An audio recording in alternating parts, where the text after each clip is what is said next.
Happy Friday. So this week I'm reflecting on the Infotech Research Group webinar that I attended last week, which addressed the top 5 priorities, what they believe the top 5 priorities for the CIO should be in 2021. And number 3 was strengthen OCM capabilities. And that's powerful stuff.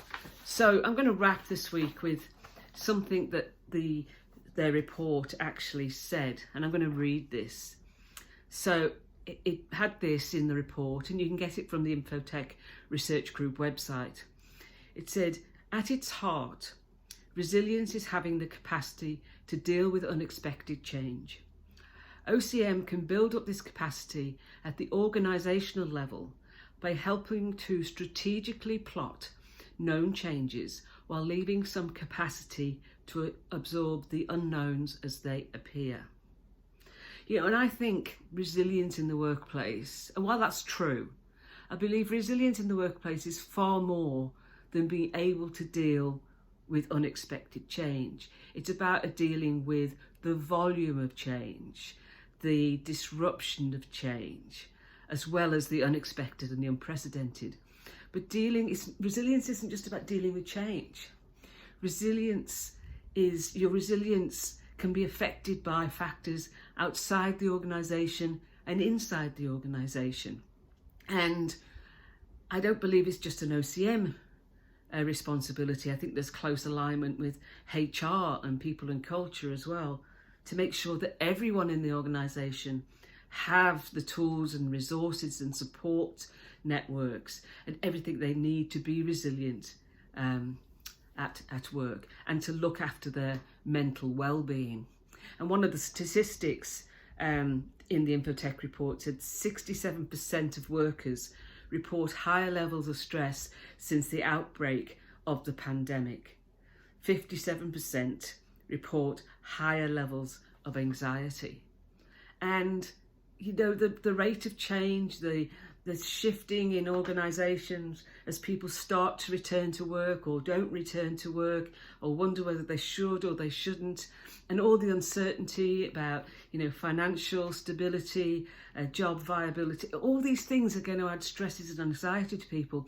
And unless we fundamentally address it, we will have burnout, we'll have fatigue, and we'll have burnout. And you do not want that.